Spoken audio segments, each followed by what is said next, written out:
जीवित परमेश्वर की आराधना जिंदगी भर मैं करता रहूँगा।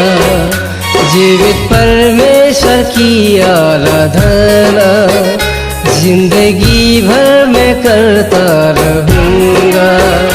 नया जीवन दिया यीशु, उस प्यार को कैसे भूलूं।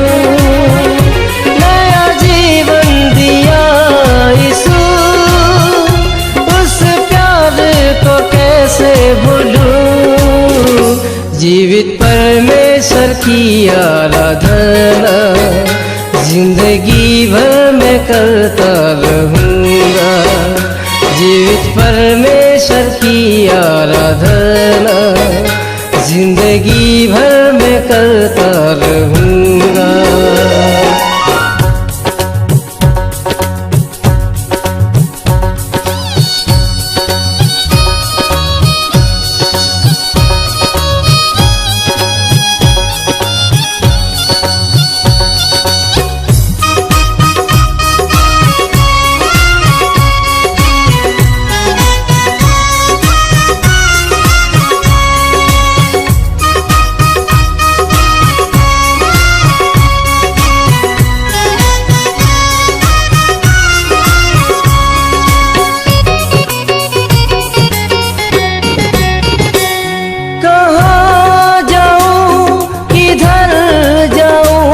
हर स्थान में विराज है, इस नाम में मेरा मुक्ति है।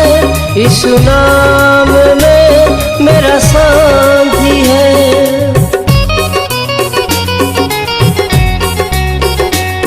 कहाँ जाऊं किधर जाऊं, हर स्थान में विराज है।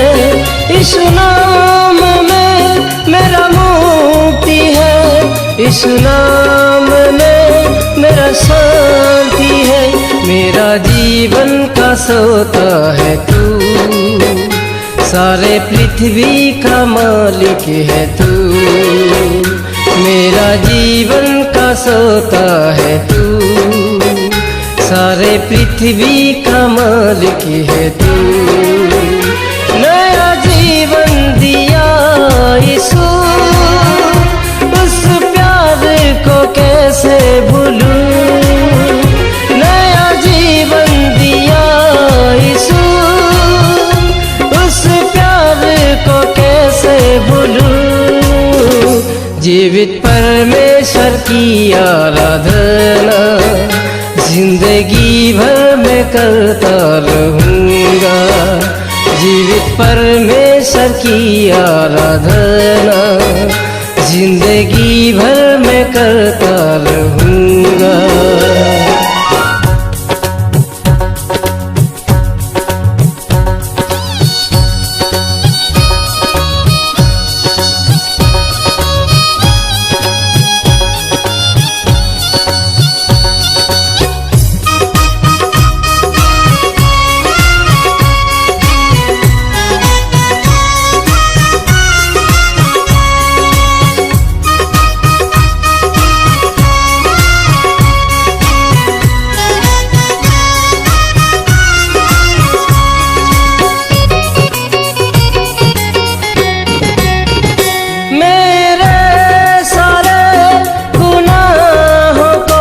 अपना क्रूस पर वो ले लिया, अपना लहू बहा के यीशु मुझे शुद्ध और पवित्र कर दिया।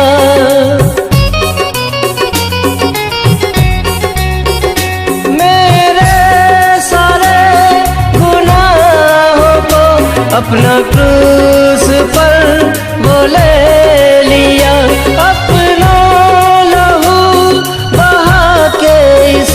मुझे शुद्ध और पवित्र कर दिया। मैं कभी ना तुझे त्यागूंगा, मैं कभी ना तुझे भूलूंगा। मैं कभी ना तुझे त्यागूंगा, मैं कभी ना तुझे भूलूंगा। नया जीवन दिया यीशु, उस प्यार को कैसे भूलूं। नया जीवन दिया यीशु, उस प्यार को कैसे भूलूं। जीवित परमेश्वर की आराधना जिंदगी भर मैं करता रहूँगा। जीवित परमेश्वर की आराधना जिंदगी भर मैं करता रहूँगा। जीवित परमेश्वर की आराधना जिंदगी भर मैं करता रहूँगा। जीवित परमेश्वर की आराधना जिंदगी भर मैं करता रहूँगा।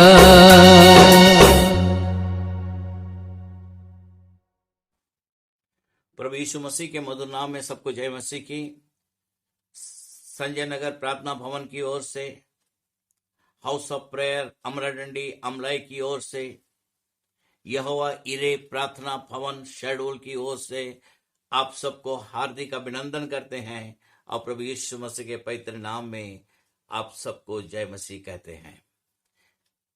यहाँ पे आज हम देखेंगे, शुक्रवार का दिन है और इस महीने का, जून महीने का 5वां दिन में हम पहुंच गए हैं और कितना जल्दी दिन गुजरते जा रहा है पता ही नहीं चल रहा। इन दिनों में पूरे देश में हड़कंप मचा है। कोरोना वायरस कोविड-19 और लोग परेशान हैं, लेकिन प्रभु यीशु मसीह कहता है, तुम दीन होकर मुझसे प्रार्थना करो तो मैं स्वर्ग से सुनकर तुम्हारी जरूरतों को पूरा करूंगा, तुम्हारे देश को ज्यों का त्यों कर दूंगा। आज हमें विश्वास है कि परमेश्वर के सिवा कोई भी हमें बचा नहीं सकता। आज लाखों लोग खत्म हो जा रहे हैं, दुनिया छोड़ के चले जा रहे हैं, लेकिन मुझे आशा है कि जब हम सब मिलकर नम्र होकर, दीन होकर, एक मन एक चित्त होकर, बोझ के साथ, आंसुओं के साथ जीवते परमेश्वर से प्रार्थना करेंगे कि परमेश्वर इस कोरोना वायरस को हमारे जमीन से हटा दे, मुझे विश्वास है परमेश्वर प्रार्थना सुनने जा रहा है। वो सामर्थी परमेश्वर है। सच्ची सामर्थ क्या है?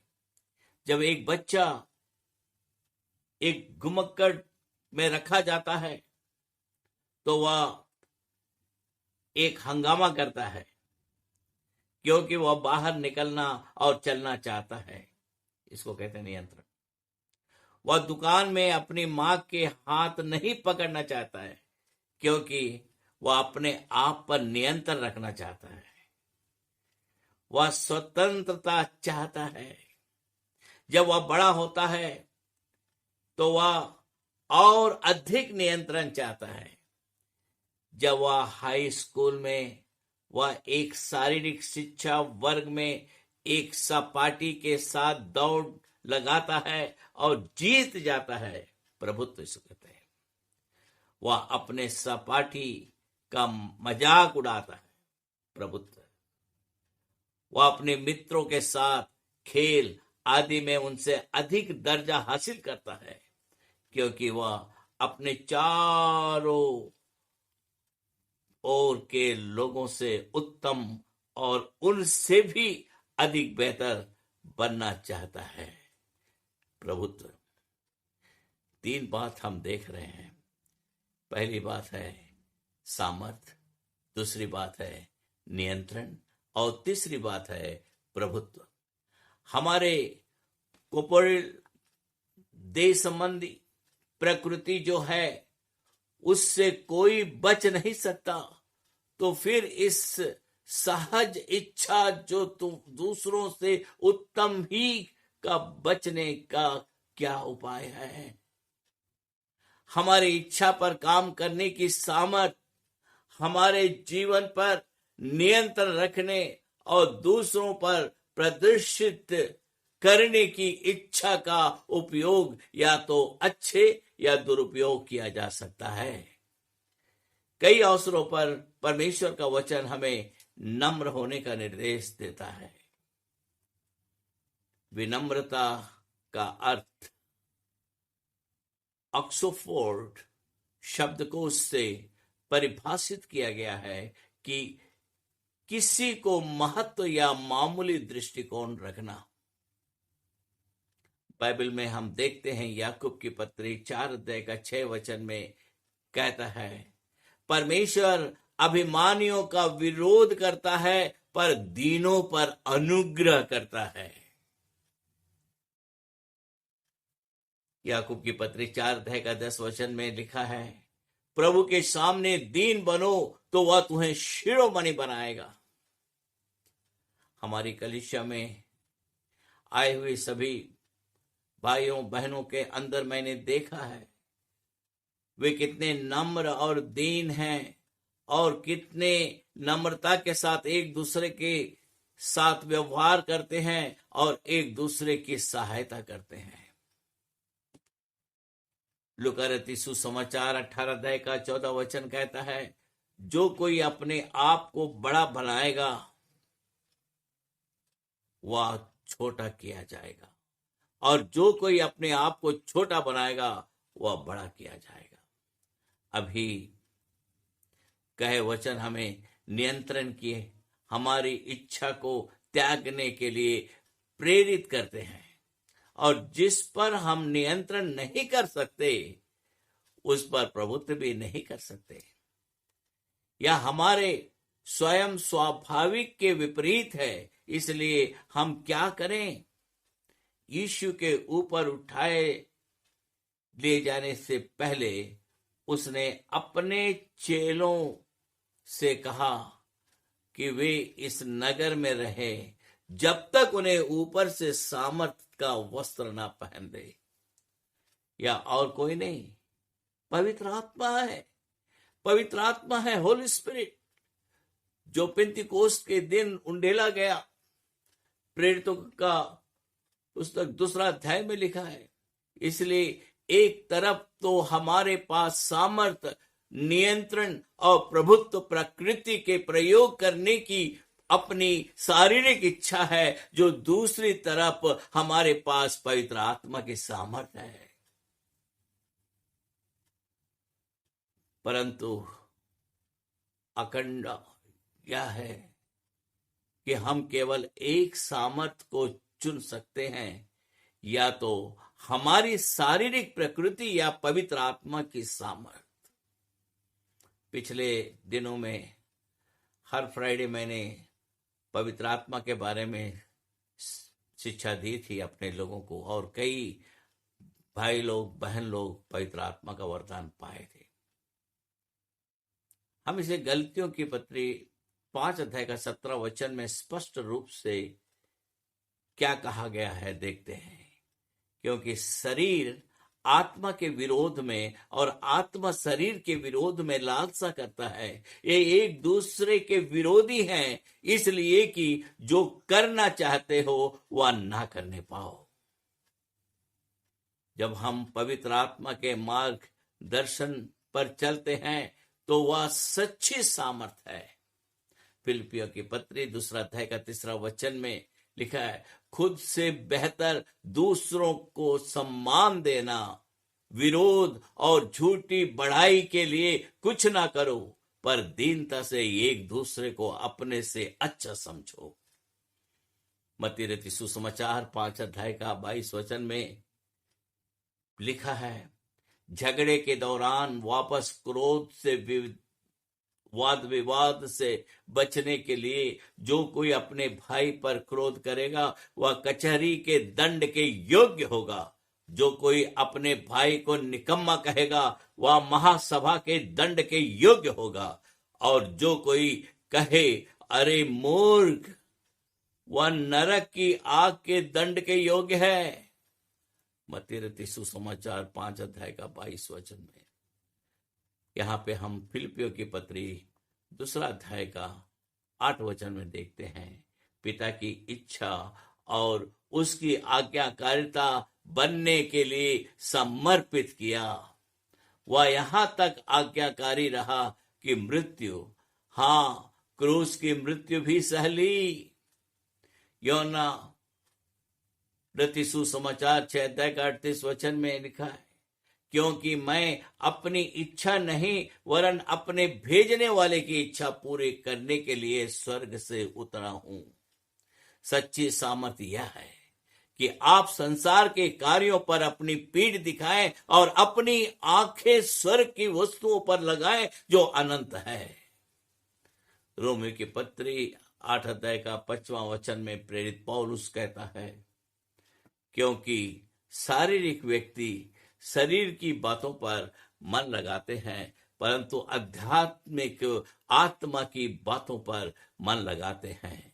मत्ती 5:44 में क्षमा करना, दोष लगाना, प्रेम दिखाना, परंतु मैं तुमसे यह कहता हूं कि अपने बैरियों से प्रेम रखो और अपने सताने वालों के लिए प्रार्थना करें। रोमियो की पत्री 12 अध्याय के 21 वचन में लिखा है, भलाई से बुराई को जीत लो।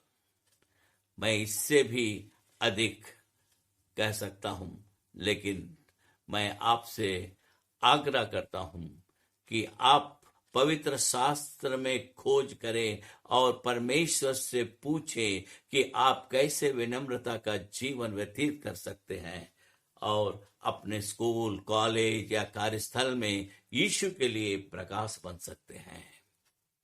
मत्ती रति सुसमाचार 5 अध्याय का 16 वचन में लिखा है, तुम्हारा उजियाला मनुष्यों के सामने चमके कि वे तुम्हारे भले कामों को देखकर तुम्हारे पिता की जो स्वर्ग में है बढ़ाई करें। परमेश्वर इन वचनों के द्वारा आपको आशीष दे। मैं प्रार्थना करता हूं, प्यारे परमेश्वर, हर एक भाई बहन, बच्चे, बुजुर्ग जितनों ने इस वचन को सुना है, उनके दिलों में तू कार्य कर, ये वचन उनके दिलों में बसने पाए और ये वचन के अनुसार चलने वाले बने और इनका जीवन भरपूर रूप से आशीषित हो। आज हम प्रार्थना करते हैं पूरे देश में, देश के जमीन पर जो कोरोना वायरस फैला है, प्रभु जी इस वायरस को हमेशा के लिए हटा दे और हमारे देश में शांति का अनुग्रह, आने योग्य अनुग्रह पर अनुग्रह प्रदान कर। जितने लोग तेरे निकटता में आए हैं खुदा, उनके जीवन भरपूर आशीषों से भर जाए। सारी महिमा तुझको देते हैं खुदा, सारी आदर महिमा तुझको देते हैं परमेश्वर। प्रभु यीशु मसीह के पवित्र नाम से हम प्रार्थना करते हैं, आमीन। परमेश्वर आप सबको आशीष दे, आमीन।